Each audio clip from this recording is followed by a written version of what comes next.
almost 6,860 people were murdered in South Africa in the last 3 months of 2021.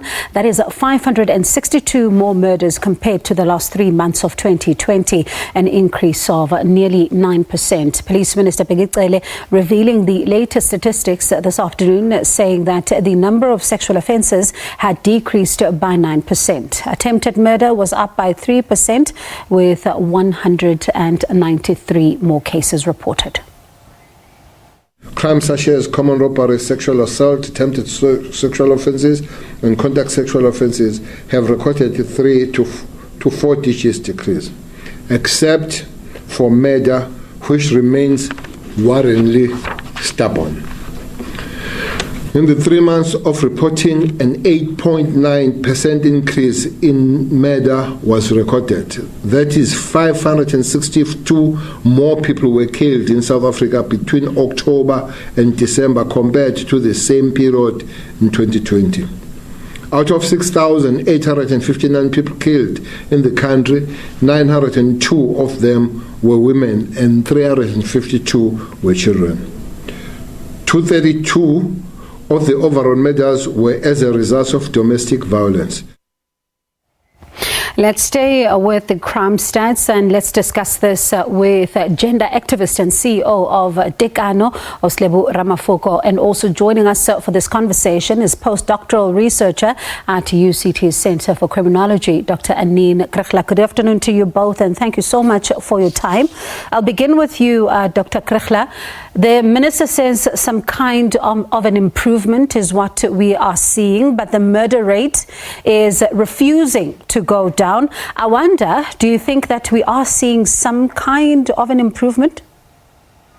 Yes, so it's always a mixed story.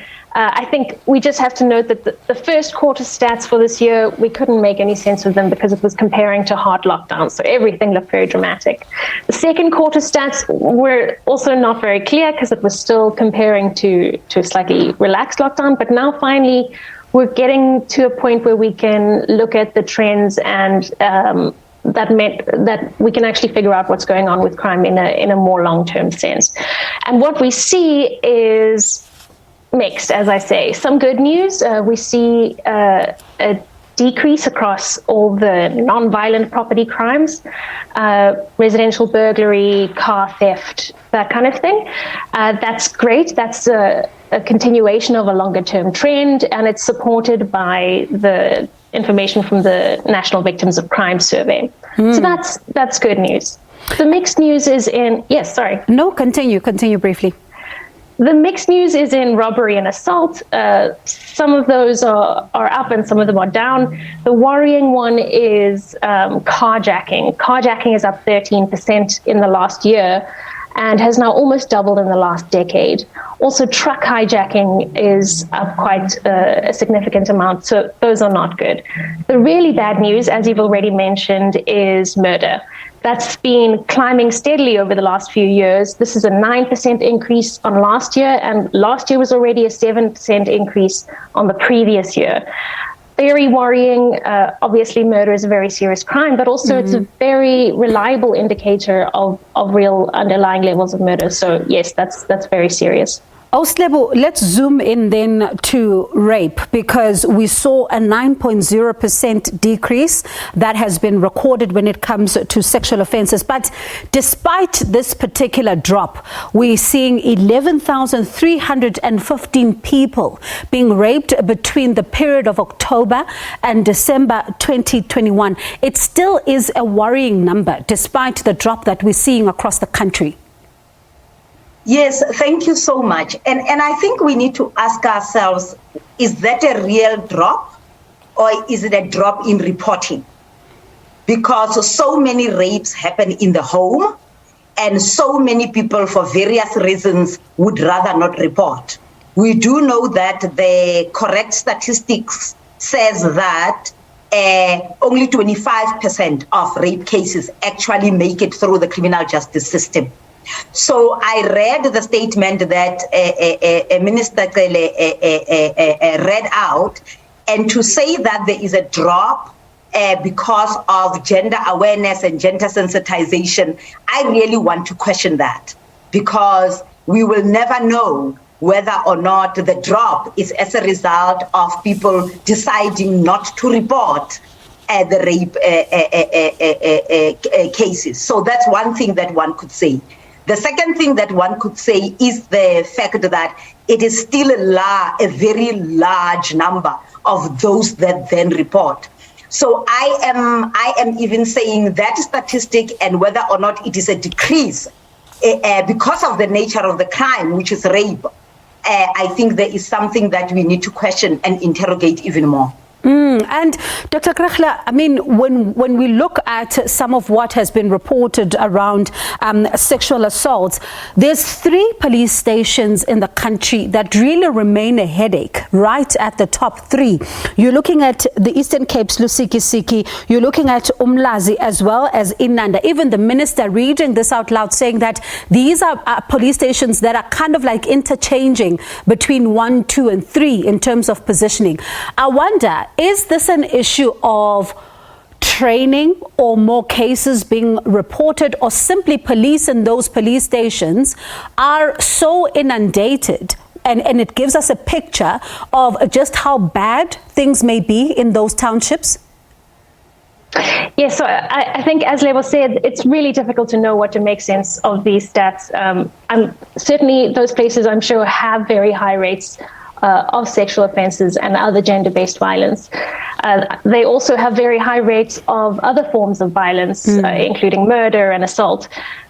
So yes, there are many factors involved in that, but those are certainly hotspots in terms of those crimes. Looking at the decreasing numbers, though, Dr. Kriegler, of the cash and transit robberies, would you say that the approach that police have put, in fact, of introducing that particular task team, is yielding some kind of results, despite some of the videos that we continue to see on social media? Yes, that's promising. Cash and transit robberies are quite difficult to police, and police need to partner with private entities to really target those crimes. But at the same time, the fact that carjackings and truck hijackings are up is not a good sign, because those are relatively organized crimes, and dismantling those organizations takes detective and intelligence work. And the fact that those aren't succeeding, apparently, is not a good sign in terms of the police's capacity to deal with serious crimes. Lebo, the minister attributes the decrease in some of the sexual offences cases that we're seeing, especially rape, saying that this is all due to the provinces increasing the gender-based violence awareness campaigns. And he says that this includes, of course, contact meetings with the SABC and the communities, and also saying that the service has also been ramped up, you know, when it comes to communication and the sensitization of these particular types of crimes through various media platforms. I wonder, would you attribute it to that with him, or what are your thoughts around what he says can be, the factor around this? I think that interpretation is simplistic, because gender-based violence and rape are very complex crimes. And I think I said that in my opening remarks. When you say there is a decrease, even the way that that statement is phrased, you need to go into so much detail other than the number of cases that you see reported at a police station. You need to say, have women given up in reporting the cases, that fewer women are trusting the police service and then are going. And so in order to actually attribute this to anything, you are going to have to do a lot of research in those communities and find even some qualitative data that is going to back up what we see right now, which is quantitative data. You also need to say to us what other information has taken place. You need to then compare, for an example, where did this awareness take place? Which police stations have had contact? What was in that contact that made the cases go down? So I think to simply draw a linear link between, I am seeing fewer numbers or reduced numbers, it is because of 1, 2, 3. I think it's oversimplistic. I actually think that researchers need to go in and really scaffold what it is that we are seeing in order for us to actually say, indeed, it is a decrease. Especially because we're still seeing, Lebo, the high numbers. I mean, you're looking at this breakdown, talking about the over 5,012 of the rape incidents taking place at the home of the victim or the home of the rapist. And then 674 rapes were domestic violence related. And I'm listening to what you're saying, because then it sounds like there needs to be an improvement and a special focus on ensuring that a lot more people come forward versus than us just celebrating the numbers going down at police stations.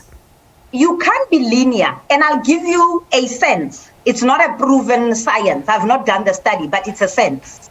Now, if rapes are happening in homes, it gives the person who is the survivor a lot more complications to go and report the crime, particularly in this age where so many people have lost their jobs and they may be raped by somebody whom they depend on financially. Now, how does that factor of the fact that we've just been in lockdown, many people have lost their jobs and they could be at home with some of their rapists and their abusers, how does that factor in?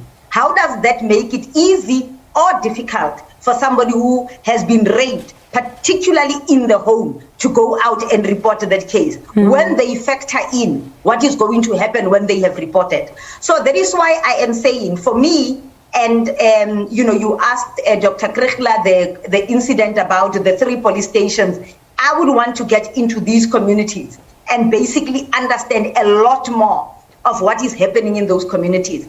And I think if you wanted to understand crimes, for an example, like intimate partner violence, like femicide. I mean, femicide is slightly easier because there's a dead body, But when it comes to rape, when you think that people can come out 30 years, 20 years after the rape happened and said, I had been raped, you can't have that linear focus. Of course, we must celebrate, particularly when police stations and the police have paid particular attention to sensitize not the community, but themselves and each other about how to treat these cases. But a lot of the women who have been raped, especially those that do not report, and there's a lot of them who don't report, their biggest problem is the fact that they are either afraid of what is going to happen to them after they have reported, and secondly is the treatment that they get at police stations. So Minister Cele can attribute, and if he can statistically so, to say the women who come to police station X have reported, because we've done a survey, that what they get, the treatment that they get, is better than before. But you can't say just because there is a drop in number, it's because you have improved. You will need to do a lot more and back your quantitative numbers with qualitative of what happens. How many cases haven't gone to be reported and why? And Dr. Kriegler, one of the very disturbing stats, though, when I was just going through that particular presentation as well as the minister's statement, kidnappings. That's really, really worrying. And we're seeing 2,605 kidnapping cases opened with the police, and also 686 more cases compared to the same comparative period. That is a worrying number. Definitely is a worrying number, and I think our impressions of those numbers may well be quite an underestimate, because in a lot of cases, perhaps more of the personal or domestic related cases, we may never have those reported to the police. But what we see is that kidnapping is largely in the context of hijacking and robbery and also of rape. So it's kidnapping generally not for a very long period of time, but in very traumatic experiences as part of another crime. I just want to take 1 second to echo something that Lebo said about crimes against women and children, or rather to add one note, which is that one thing that the SABC does need to be commended for is that they are giving more information about crimes against women and children. The fact that we now are consistently told what proportion of murders are women, what proportion of murders are children, I think to some extent that does suggest that they are taking an increased focus on gender-based violence, and if that is being pushed through and really filtered through to the station level, then that would be a very good sign. All right, I'd like to thank you both for your time. Thank you so much for that. That was a postdoctoral researcher at UCT's Center for Criminology, Dr. Anine Kriegler, as well as a gender activist and CEO of Tekano, Lebo Ramafoko. Thank you so much to you both.